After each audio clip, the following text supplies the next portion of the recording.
All right, so life, the stages of life. What are they? Well, we know we've got the aesthetic stage, we've got the ethical stage, we've got the religious stage. We talked a little bit about this religious stage already, this idea that we, are looking at making a leap of faith, and then, we have religion, we have God. But what comes before that, right? Well, it's important, of course, to remember, as I've written down, as you've seen in this video, that these are not all predetermined times in our lives when we're going to run into these things. Generally, we experience them in the order that we see them in: aesthetic first, ethical second, and religious third. But there's no reason for us to necessarily always remain in one or the other. And we might not even go in in order, and then, stay where we are. We might drop back. We might, spend time cycling between the two. So the book that Kierkegaard puts out about the stages of life, right, the journey through life, starts with this idea of the aesthetic stage. What do we want, and what sort of pleasure are we seeking? Right? In many cases, we are motivated by pleasure, by lack of pain, right? Avoidance of pain and responsibility. And so part of the stage of life that we find ourselves in pretty early is the aesthetic stage, where we want pleasure. We want things like money. We want sex. We want alcohol. We want prestige. We want power. And Kierkegaard sort of points out that this is the base, right, that we are all formed on, right? The idea that we, have needs and desires, and we want to meet them. And it's in a way a little bit of our animal instinct, right? But that we will be unhappy with the stage pretty quickly. We will tire of it. Because a life that is simply self-focused and full of pleasure is also a little bit meaningless, right? And some people might say, well, I'd love to have enough money to sort of have a meaningless existence where I don't have to worry about stuff.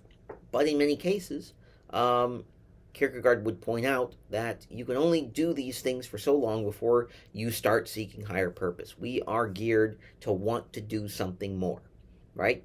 And in many cases, that might be education, which can be an aesthetic virtue, right? That we still are looking for education to better ourselves and get more power and get more stuff, but that it can also be a noble goal, right? We will eventually pass to what we call the ethical stage, where we start looking at how we can serve others, right? How it's not always going to be about us. In the book, this is sort of akin to marriage, right? When you get married, ideally, it's a partnership of equals, and there is a desire to serve one another and to help one another out, right? And that's really important, right? It's a good thing to have this particular stage.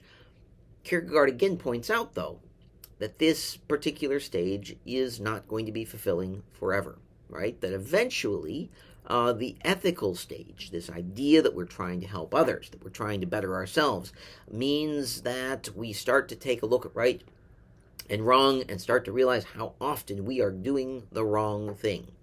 And Kierkegaard gives us two choices, right, at this point. He says we can either work harder and try to pull ourselves up by our bootstraps and simply work to better ourselves on our own, or we can turn to this final stage. We give in to religion. We realize that we are faced with an impossible task of taking on the world on our own. And we can't do it. We'll always fail. And that leads us into despair. And when we have despair, we want something better. So for Kierkegaard, that is the leap of faith, right? The saying yes to the irrational idea that maybe there is something outside of our control that is better, right? And in many cases, it feels irrational. It feels anti everything that we do, right? Saying that we are not doing the right thing most of the time, and taking that leap of faith can be Very difficult. In fact, Kierkegaard says it is the most difficult thing you're going to do, and it can only be done if you are really truly ready for it. You cannot be in a religious stage of life if you're simply following somebody else and trying to conform. You will not have the necessary leap of faith, because you will simply say, right, oh, sure, right, it's good enough. I believe in whatever it is that these other people believe, and I'll keep doing it, right? But if you do not truly internalize it, you will not get to that stage, right? Because that religious stage is a stage that is radically different, right? Where we are now focused on trying to serve a higher power, God, some sort of a deity, right? If we take existentialism and move it into just simply spiritual existentialism and not necessarily always Christian existentialism, but trying to make that, trying to make decisions that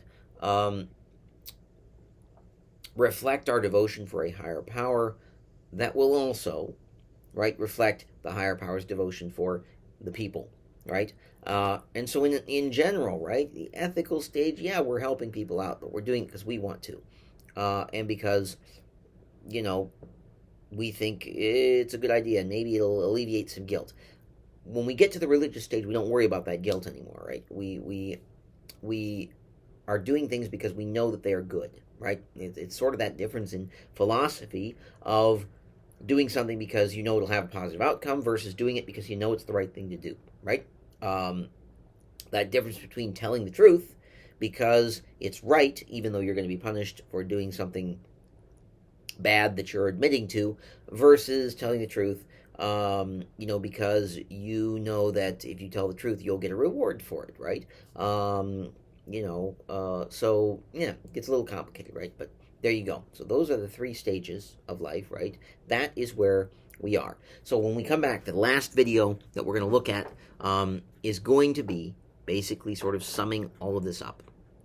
What do we want to take away from Kierkegaard this week, and what do we want to look at going into Sartre next week?